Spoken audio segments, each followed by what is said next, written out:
What's up, everybody? It's Golden 14, bringing you another episode of NCAA Football 13 in my Purdue Dynasty. And this week we return home to West Lafayette to take on the Penn State Nittany Lions. And we are improving on the season, as you can see here. I'm going to show you guys some stats. We're 5-3 on the season. Purdue is 2-2 in Big Ten play, and Penn State's 4-4. So in the first quarter, we're going to jump at it in this action. You can see Ralph Bolden with a nice run there. It's a running game in the last few weeks. 7-yard gain for Bolden. 2nd and 3, Caleb Turbo's going to drop back, and he's going to find Antavius Edison over the middle. Edison's going to get the first down and then some. So nice catch and run there. Same drive, 3rd and goal now for Turbos as he's going to drop back the pass, and he's going to find Gary Bush right over the middle for the touchdown as Purdue scores first. Yeah, nice little pass right there. Pulled the safeties out with that curl out. On the next drive, Penn State, they're going to get the ball, and that's Matt McGloin going to drop back and go to his tight end, Gary Gilliam, the junior right there. You can see him celebrating afterwards. Same drive, now it's 1st and 18 after a holding call. McGloin's going to have a lot of time in the pocket. He's going to look, and he's going to find his man wide open. I do believe that is Justin Brown. Yes, same drive now, 1st and 10. McGloin, he's going to drop back the pass, producing a pass lot. Avoids getting hit, and he's going to pass to Silas Red for a 6-yard gain. I did play this game before Silas Red transferred to USC, so my rosters are like that. But Silas Red is going to get stuffed on 3rd down by a couple of linebacker gets in there, and defensive lineman force Penn State to a field goal. So now on the next drive, Bolden's going to drive right up the middle for a nice little run. As I said before, the running is really improving for Penn State, Purdue. And same drive now, 1st and 10. Nice little pass over there from Turbers to his tight end, Karagi right over the head of his linebacker defending him. 3rd and 5 now, Turbers. He had right wide open, but he throws it wide and ends up getting incomplete. So Penn State has a good defense there, and the Lions are going to end up getting the ball. Still in the first quarter, puts out Silas Red. He's going to run the right side of the field. He's going to break a tackle before he gets knocked down for a first down. He's running there about 11 yards. Now it's 2nd and 4. McGloin's going to drop back the pass. He's going to have time, and he's going to find his wide receiver wide open. I'm not sure who that is. I'm number 87. I think it's Kyle Carter, if I'm not mistaken. McGloin's going to get it off now. And that is the backup running back in there, Bill Belton. He makes his way to about the 48. Good game, but unfortunately, there was a flag on the play. And that holding penalty is going to drive Penn State back. As you can see, he was on the center there. Mr. Matt Stankiewicz, I think that's how you say it. So now 2nd and 21, and we're going to hit Carter right over the middle for a 14-yard gain for Penn State as we keep the drive alive. And right here in the first quarter, it's going to be a draw play to Silas Red, and he's going to get much needed for Penn State to keep the drive going. So we're going to jump right in the 2nd quarter. Purdue still up 7-3. Same drive, and now Silas Red's going to take the ball in the next carry. He dodges one defender. He breaks another one, breaks a 3rd, and gets a first down. A nice 11-yard gain there. Man, Silas Red is definitely one tough guy to take down. Play action fake here by McGloin. He's going to drop back, and he's going to hit Carter. But Carter drops the ball. Wide open there, Kyle Carter was on the first down. He had a defensive end by him, but Penn State gets a field goal out of it. So now it's 6-7. McGloin. Not McGloin, I'm sorry. Caleb Turbush dropping out the pass, and he fumbles the ball as he's hit from behind. As you can see here on the play, as he's going down, yeah, that ball comes out right before he hits the ground. So it's a clear fumble there. And that is recovered by who I can't see. I believe that was Sean Stanley there, number 90. I wasn't sure who laid the hit on him. So now McGloin's in step 3rd and 13. He's just going to airmail it to the back. Penn State couldn't do anything with a nice field position, so it's going to force them to this field goal, which they actually bonk off the right goal post and miss. They had a chance to take a 9-6-7 lead. Technically, they had a chance to go up 13-7, but they missed that one. And on their next drive, they're going to miss this one. This is long range field goal that falls just short, about 50 yards, I believe, was the length of that kick. So Penn State missing out on 6 points there, and Purdue's going to take advantage of it on this drive. Charles Bolden gets a nice 5-yard carry there on that play. 2nd and 5 now. Turbush is going to drop out the pass, and he's going to hit Bolden over the middle. Bolden's going to go with a spin move in there. First down for Purdue. Keep them to try moving. Clock running. 3rd and 8. Turbush is going to be in shotgun, drop out the pass, and he's going to find Crosby right over the middle. And should have been a face mask on that play, but the refs, I guess, decided they would not call it and just let the game keep going. It's now 3rd and 11 on the same drive. 2 minutes to go in the second quarter. He's going to hit Bush over the middle, and Bush gets his 2nd touchdown of the game. Just being in that slot receiver spot gets Bush a lot of looks that most people don't even notice because of the fact that the 2 big guys there are moving the safeties over my number 1 and number 2 receivers. With OJ Ross out, that's actually Edison and Raheem Mostert. And with 25 seconds left to go, this was just, I tried to do too much on that play, and I throw it too far. Crosby right. He was open for a second, but it's going to be Stephen Obeng Agodpong with the interception. I believe I'm saying his name right. And here, Penn State had a chance to do something, but you got to look at this replay. This makes absolutely no sense. Wide receiver, he's going to come down, he's going to get in his spot, and he's going to run away from the ball. I can't explain it. He runs away from the ball.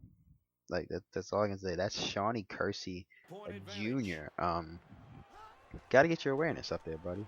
So 14-6 score for Purdue in the front in the halftime, and Ralph Bolden is down, and this is not looking good. As you see, he is clutching, but it looks like his left elbow, and apparently he must be in serious pain because, as you can see, the Purdue fans right here aren't too happy about that, wondering what's going to happen. But he's going to be carted off from the field, and he waves that same elbow. Little glitch there by NCAA 13. Obviously, he's not holding his right elbow, but either way, Bolden's going to be out of the game, and Akeem Shavers is going to come in. And Turbush is like, it's okay because I still got Tavis Edison, who I'm going to use to get that first down. 3rd and 10 now. Turbush is going to drop out the pass a little further than he should have because he gets sacked for an 8-yard loss after not being able to find anyone open. He had time to get the pass off. He had a lot of time, as you can see. That is number 18. That is Deion Barnes, the redshirt freshman, as did some nice shake and bake moves there to get by the offensive lineman and get the sack. So Penn State still within striking distance. McGloin's gonna hit his guy wide open. That is number 80, Matt Zenelato. Jeez, everyone's got really hard names. On 3rd and 1, Silas Red is going to get stuffed by the defensive lineman as he couldn't get that extra 1 yard they needed. So it's going to be 4th and 6, and Penn State gets back to punt it. But no, it is a fake, which I should have known based on where they were. But the pass is completed. The punter, Anthony Farrell, with the complete pass, and the drive is alive. So McGloin, play action fake. He's going to throw it off to Zenelato. Jesus. First down, and then some McGloin with 152 yards. Just over 50% completion percentage. Now Red's going to take it right up the middle, and he is almost at the end zone. He gets stopped about a yard too short. He's got 55 yards, average, almost 4 yards a carry. So now on 1st and goal.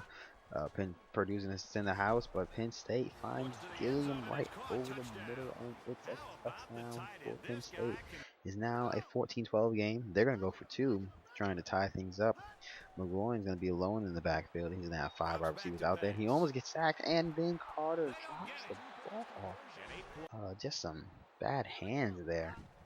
So it's now 12-14. Turbo's going to drop out the pass. He's going to hit Edison on a pass that he kind of threw a little too high there. But Edison's still able to bring it down, get the first down. So Turbo's going to hand it off to Akeem Shavers. Nice little block there. He's going to gain 9 on that play. As Purdue's going to got to get this play going. 3rd and 9 now. He's going to look back. He's going to find, who's that? That's Isaiah Aristotle, actually. Aristotle, sorry. I keep saying his name wrong. For the first down on a crucial 3rd down play. Then he's going to find Raheem Mostert, who's been quiet this game, as he gets his first down grab. 2nd and 9 now. Turbo's going to drop out the pass. He sees the blitz, and he throws this way too far. He gets picked off by Adrian Amos, the sophomore safety. And you see Turbush is not happy about that at all. He threw that way past his receiver. Luckily, Penn State doesn't get anything out of it, but on Purdue's next drive, he is sacked. Turbush has been sacked 4 times already in the game. So forced them to kick this long field goal, and it falls at least 4 or 5 yards short. Terrible kick by our kicker there, and Purdue gets no points out of those last 2 drives, despite them moving nicely down the field. And I'm not sure why that play was in there, but it's going to be 1st and 10 now with about 6 minutes to go in the 4th quarter. And Terry Bush is going to walk up to the line. He is going to give the ball off to Akeem Shavers, and Akeem Shavers is going to bust out a nice little 8-yard carry right there. Now it's 1st and 10. Same drive. Turbus with the play action fake. Looking for Wright, and he finds him wide open. And there's daylight. Nice little block there by Edison. Wright has no one around him for the touchdown. And that will probably seal the deal for Purdue, going up 21-12 on Penn State with about 5 minutes left to go in the game.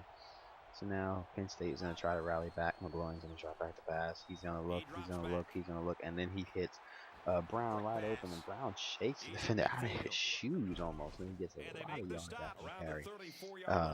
So Penn State is definitely moving down the field with plays like that. McGloin's going to drop back to pass now on 3rd and 18, and he's going to go deep, and it's going to be knocked down by the safety and the cornerback on the play. So 4th and 18, 4 minutes to go. They got nowhere else to go. McGloin's going to move around the pocket. He's going to look for somebody, but he can't find him, and he is eventually sacked on the play.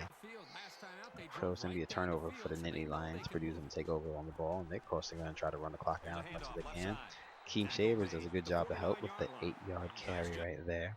So now it's 3rd and 1, and they're going to give it to, I can't remember his first name, but that's Cotton with the much needed first down to keep the clock moving. It's now on 3rd and 8. Turbus is going to try this little halfback screen to get the play going, and it is a complete pass. So the clock's going to keep running, but it's 4th and 14. Penn State uses the timeout, and then this kick right here should have been inside the goal line, but it just bounces right on the other side. So now it's the touchback for Penn State. 2 minutes and 10 seconds left to go. McGloin's going to drop out the pass, and he throws a bullet inside the small window to Justin Brown for the first down. Now same drive, 2 minutes to go. McGloin's going to drop back. He's going to hit Justin Brown again, getting out of bounds for a 4-yard carry. Very next play, as you can see, the Purdue's defensive line moves in. McGloin's going to drop back, and he throws an interception. That is Johnson on the play. That is Josh Johnson, the senior cornerback, just waiting on that kick. They're waiting on that play. He gets an interception. Purdue tried to add 3 more points in that drive, but they missed another field goal. Their kicker is just not having a good day at all. So McGloin's going to drop back to pass with under a minute left, and he's going to get picked off by Frankie Williams. He had a tight end with a lot of space, but the Purdue defensive back, they just clamored on that ball as soon as it went up in the air. And that interception is definitely going to seal the deal, as Purdue will just kneel the clock out and end the game with a 21-12 win, improving to 6-3 on the season. I believe that makes us officially bowl eligible. Gary Bush played the game with just 28 yards receiving, but he had those 2 touchdowns, which made all the difference for the Boilermakers. As you can see, the players celebrating there. Purdue and Penn State were pretty even in both categories. Turbush had 204 yards, 3 touchdowns, 2 interceptions, and was sacked 4 times. Keem Shavers, 37 yards carry. Ralph Bolden had 41. And as you can see, Antavius Edison led the way with 6 catches. Frankie Williams led all defensive players with 7 tackles. Matt McGloin threw for 37 times for 215 yards, was picked off twice. Silas Red had 55 yards on the game. Justin Brown had 7 catches, 103 yards. Gary Killian with a touchdown there. And as you can see, Stephen Obinga-Jongobon, oh my God, I slaughtered his name, had 5 tackles. We got 2 guys to recruit, sign in. And next week, we take on number 23 Iowa. Stay tuned for that. Have a